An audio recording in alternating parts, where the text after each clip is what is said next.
क्या हुआ जब एक भक्त जो कि ठेकेदार हैं, मकान बनाने का काम करते हैं, मकान बनाने का वो ठेका लेते हैं। उन्होंने दोस्तों के कहने पर उनका देखा देखी अर्जी लगाई और अर्जी भी अलग तरीके से लगाई थी, जिसकी वजह से उनकी मनोकामना मात्र 12 घंटे में पूरी हो गई। उन्हें 1 करोड़ का ठेका मिला अर्जी लगाने के दूसरे ही दिन। कैसे इस भक्त ने अर्जी लगाई, किस तरह से अर्जी लगाई कि इनकी मनोकामना इतनी जल्दी पूरी हो गई। और इनकी स्टोरी यहीं पर खत्म नहीं होती है, इनके साथ बहुत कुछ फिर अनहोनी भी हुई है। इस भक्त का पूरा अनुभव सुनिएगा जरूर। जय श्री श्याम, हारे के सहारे की जय हो। बाबा श्याम के चमत्कार का ये अनुभव सभी भक्त को सुनना चाहिए। इससे ये पता चलता है कि जब वो देने पर आते हैं ना, छप्पर फाड़ कर देते हैं, और वहीं जब कोई गलती भक्त करता है और वो लेने पर आ जाते हैं, चमड़ी तक उधेड़ लेते हैं।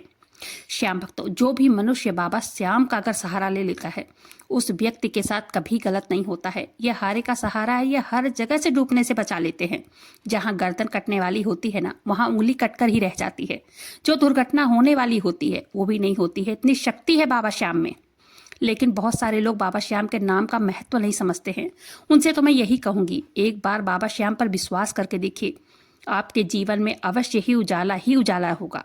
अंधेरों का नामो निशान नहीं होगा। बाबा श्याम अपने भक्त को जब देते हैं, छप्पर फाड़ कर देते हैं। और जब वो क्रोधित हो जाते हैं ना, तो मैं क्या बताऊं, ये अनुभव सुनने के बाद आपको पता चल ही जाएगा।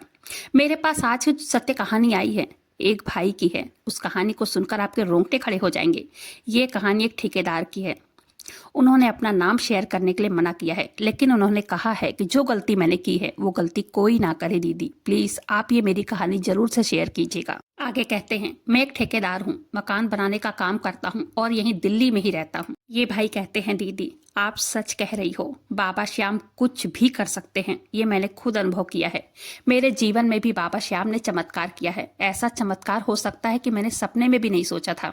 मेरा तो जीवन ही धन्य हो गया। मेरे जीवन में जो कुछ भी घटा आज तक मैंने किसी को नहीं बताया, लेकिन बाबा श्याम ने जीवन को ऐसे बदल दिया है कि मुझे खुद विश्वास नहीं हो पा रहा है कि क्या कभी ऐसा हो भी सकता है। ये भाई कहते हैं, दीदी आप बहुत अच्छा कार्य कर रही हैं, बाबा श्याम की महिमा के बारे में लोगों को बता रही हैं।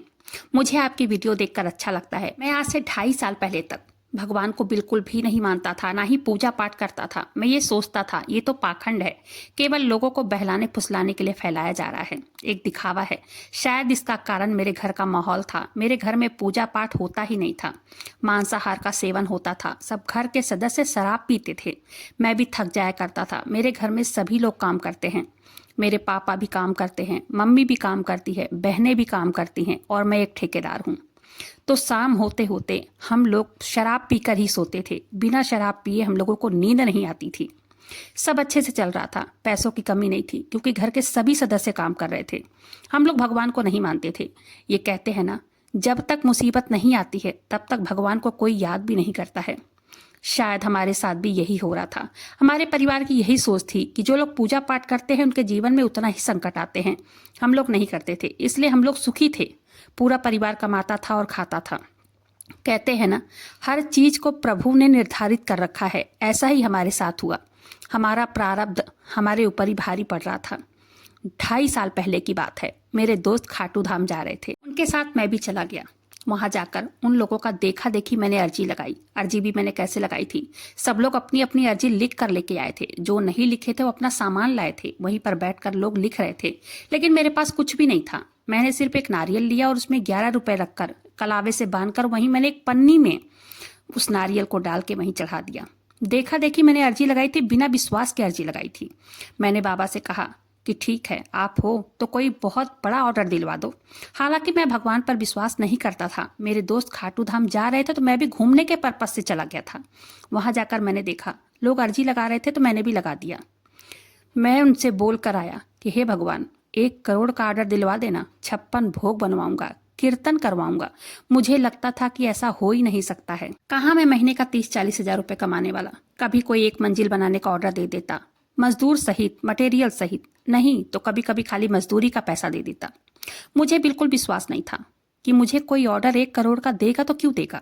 मैंने मजाक में अर्जी लगाई थी और हम लोग वहां से दर्शन करके घूम फिर के अपने घर को आ गए। लगभग 12 घंटे ही बीते थे। इस दिन मैं घर पहुंचा था। उसी दिन एक मालिक का कॉल आया। उन्होंने कहा, ठेकेदारी का काम करते हो तुम, मकान बनाने का? मैंने कहा हाँ सर। मैंने उनसे पूछा, आपको मेरा नंबर कहाँ से मिला? वो कहने लगे कि मेरे मैनेजर सतीश ने दिया है नंबर। तब तुम्हारे पास मजदूर है क्या? क्योंकि मुझे मकान बनवाना है। मैंने कहा हाँ सर, हो जाएगा। तो उन्होंने कहा कि मुझे मकान बनवाना है 200 गज का और 4 मंजिला मकान बनवाना है। तब उन्होंने मुझसे मिलने का टाइम ले लिया। हम लोग मिले, मिल करके बात पक्की हो गई 1 करोड़ में। उन्होंने कहा मटेरियल अच्छा लगाना है। मैंने कहा ठीक है सर, हो जाएगा। मुझे तो विश्वास ही नहीं हो रहा था कि ये क्या सच है, कि मैं सपना देख रहा हूँ। 1 करोड़ का ऑर्डर मिल गया। आज तक अपनी लाइफ में मैंने पहली बार देखा है कि मुझे 1 करोड़ का ऑर्डर मिला है। मैंने झट से हाँ कर दिया और मैंने अपने काम में लग गया। मैं अपना काम पूरी ईमानदारी के साथ किया। मुझे बहुत फायदा भी हुआ। उसके बाद मैं अपनी जिंदगी में मस्त हो गया। दोस्तों के साथ घूमना फिरना, शराब पीना। लगभग ऐसे ही 1 साल बीत गए। एक दिन मेरा एक दोस्त मुझसे मिलने आया। वो मुझे पूछने लगा कि तूने बाबा को अर्जी लगाई थी ना, तो तेरा काम बन गया। तू वहां बोल कर आया था कि तुझे 1 करोड़ का ऑर्डर मिलेगा तो तू बाबा का भंडारा करवाएगा, कीर्तन करवाएगा, जागरण करवाएगा। तूने किया? मैंने कहा नहीं, ये सब मेरी किस्मत से हुआ है। कुछ भी नहीं होता ऐसे, कुछ भी बाबा श्याम नहीं करते हैं। वो मुझे बार बार कहता रहा कि तू अपनी मनोकामना पूरी कर दे, लेकिन मैं उसके बात को टालता रहा। मैंने कहा तू भी क्या बात लेकर बैठ गया है, बाबा ने नहीं किया है भाई, ये तो मेरी मेहनत से मुझे मिला है। यही बोलना मेरी सबसे बड़ी गलती थी दीदी। हम सोचते हैं भगवान हमारी बातें नहीं सुन रहे हैं, लेकिन वो कण कण में विख्यात हैं। मेरे दोस्त मुझे 4 बातें सुनाकर चला गया। शाम हुई, मैं अपने घर की तरफ जाने लगा। मेरा एक एक्सीडेंट हो गया, मेरा पैर टूट गया। पैर में डॉक्टर ने रॉड डाल दिया, कंधे की हड्डी खिसक गई। मेरे कंधे में भी स्क्रू डालकर ऑपरेशन किया गया। मैं तो कहीं का नहीं रह गया। इससे मेरा 50 से 60 लाख रुपए का खर्चा आ गया। मैंने जितना भी 1.5 साल रुपए में कमाया है, जितना भी मुझे प्रॉफिट मिला है, सब कुछ मेरी दवाइयों में लग गया। मैं अपने मन में सोचता रहा कि 2-2.5 लाख रुपए लगाकर अगर भंडारा करा देता, बाबा को उल्टा न बोलता, तो आज ऐसा न होता। ये कहते हैं मैंने अपने पत्नी को यह बात नहीं बताई थी कि बाबा के दरबार में मैं अर्जी लगा कर आया हूँ। अब मैंने बताया तो बहुत डांट रही थी मुझे, रो रही थी और कह रही थी कि तुम्हें मुझे बताना तो चाहिए था। मैं बिस्तर पर पड़े पड़े, लेटे लेटे बाबा श्याम से क्षमा मांगता रहता था। मैं कहता था बाबा मुझे ठीक कर दो, मैं ठीक होते ही भंडारा करवाऊंगा, आपके दर्शन के लिए आऊंगा। मुझे बिस्तर पर पड़े पड़े 6 महीने हो गए थे। मेरा काम छूट गया था। मेरी बीबी जाती थी काम करने, उसी से घर खर्च चलता था। मैंने बर्बाद होने के बाद सबक सीखा है दीदी। बाबा हर जगह हैं, उनकी घर बैठे ही अर्जी लगा दो, वो भी पूरी हो जाती है। या तो जब भी अर्जी लगाओ या कुछ मन्नत करो कि मेरा ये हो जाएगा तो मैं भंडारा करवाऊंगा या कीर्तन करवाऊंगा, तो उसे पूरा जरूर से करो।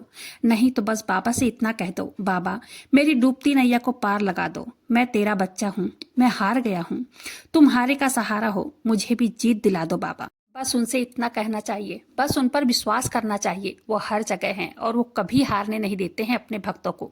उन्हें दिल से मानो, वो एकदम सत्य हैं। जो मैंने गलती की है वो गलती आप सब कभी मत करना। मैं उन्हें मानता ही नहीं था, मैं उन्हें कुछ समझता ही नहीं था, लेकिन अब मेरी आंखें खुल गई हैं। उन्हें भंडारा कीर्तन कुछ भी नहीं चाहिए। उन्हें तो केवल अपने भक्तों का विश्वास चाहिए, भाव चाहिए। उनके नाम में वो शक्ति है, बाबा श्याम में वो शक्ति है। वो किसी को भी रंग से राजा बनाने में टाइम नहीं लगाते हैं। देखिए ये भाई कहते हैं दीदी 6 महीने के बाद मैं थोड़ा सा जब चलने लगा, तब मैं खाटू धाम गया। अपने मन में सवाल लेकर बाबा श्याम के मंदिर में पहुंच गया। मंदिर में जब मैं बाबा के सामने पहुंचा, बहुत ही उम्मीद विश्वास के साथ गया था मैं, और मैंने मन ही मन बाबा श्याम को प्रणाम किया। उनकी आंखों में आंखें डालकर मैंने उनसे मन ही मन बात किया कि बाबा ये सब कैसे हुआ। मुझे ऐसा एहसास हुआ कि दीदी खाटू वाले मुझसे बात कर रहे हैं। जब मैंने उनसे सवाल किया, उन्होंने कहा बेटा पहली बार जब तू आया था ना, तेरा मन जो है संदेहों से भरा था, लेकिन जब तू लौटा है चिंता और भय से मुक्त होकर और विश्वास लेकर आया है। यही बदलाव तेरे भाग्य में भी अब आएगा। ये कहते हैं दीदी। वहां से लौटते ही फिर मैंने अपना काम संभाला। मुझे फिर से ऑर्डर मिलने लगा, काम मिलने लगा। अभी भी मैं बाइक नहीं चला पा रहा हूँ। मेरा घर फिर से संभल गया है, मुझे फिर से काम मिलने लगा है, मैं कमा रहा हूँ, और जब पैसे इकट्ठा हो जाएगा तो मैं बाबा श्याम का भंडारा करवाऊंगा, कीर्तन करवाऊंगा। जो भी मैंने मनोकामना की थी वो सब मैं पूरा करूंगा। श्याम भक्तों, जब मन पवित्र और शांत हो जाता है तब ईश्वर की कृपा स्वतः ही मिलने लग जाती है। जिनको भी उन पर विश्वास होता है और जिनको विश्वास हो गया है, उसके लिए इस संसार में कुछ भी दुर्लभ नहीं है। वो जो चाहे वो पा सकते हैं, क्योंकि इस संसार में ऐसा कुछ भी नहीं है जिसे बाबा श्याम देते नहीं हैं, सब कुछ देते हैं। खाटू वाले की शरण में एक बार जाना तो पड़ेगा ना। बिना शरण में जाए अनुभव कैसे मिलेगा, चमत्कार कैसे होंगे। मनुष्य को तारने के लिए श्याम नाम जितना आसान कुछ भी नहीं है।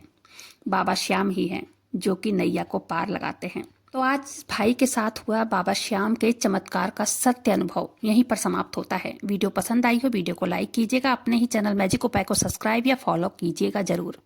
मिलते हैं फिर ऐसे किसी वीडियो के साथ। कमेंट बॉक्स में बाबा श्याम नाम का जयकारा दिल से लगाइएगा। तब तक के लिए जय श्री श्याम, हारे के सहारे की जय हो।